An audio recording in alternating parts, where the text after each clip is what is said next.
Good morning, guys. I'm back to cook after after 10 years para sa mga kiddos. Did you see this tupper? You know, that's why I love to have day of Saturday and Sunday. I'm preparing 4 or 5 menus for the children.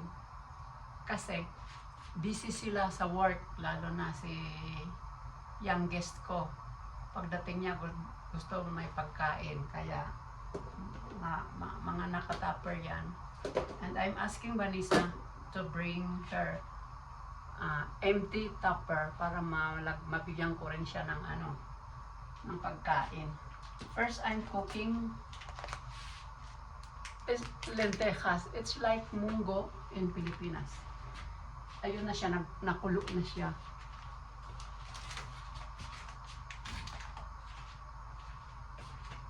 Na-miss nila yung luto ko kasi I'm only using salt. No bitchin at all. Some of my viewers, they said they can't hear me because I don't have microphone. I will buy microphone here para pagsalita ko marinig niyo. Okay? Ayun. Sasalain ko muna yung aking lentejas.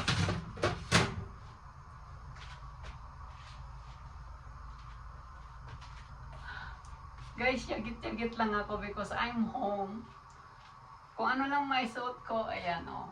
Kasi mamamantsahan ng mantika. Ito na yung lentejas. First, I have to boil and throughout the first boil kasi maitim siya. Maitim. Yan o.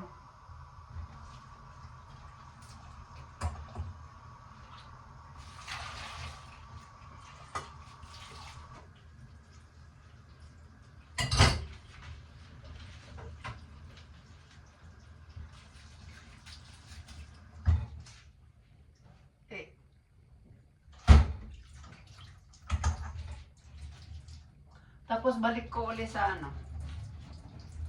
balik ulit sa fuego. Yan.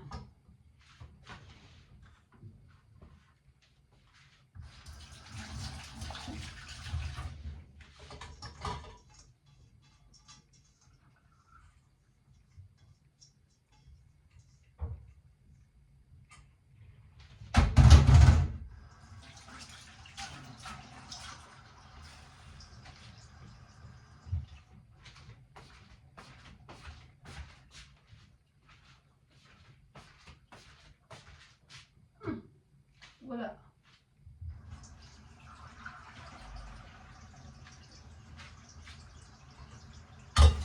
Pakuluin ulit. Kasi yung unang kulo, yun, tinapon ko kasi maitim. Ngayon, malinis na siya. Yan.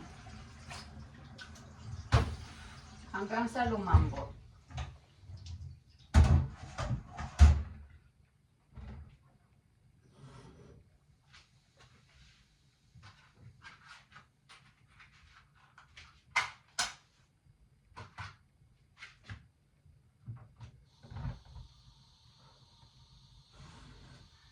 Guys, yung gas rinse ko,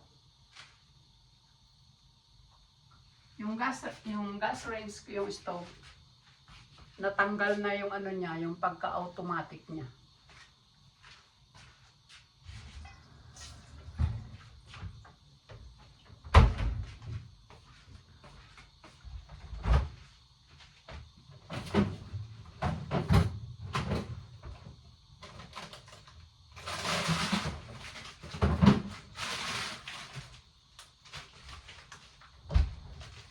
Guys, ito ang vegetables ng lentejas.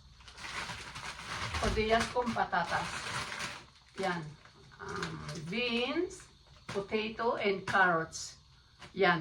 Kasi diet ang mga anak ko, pero may kaunting patatas lang to.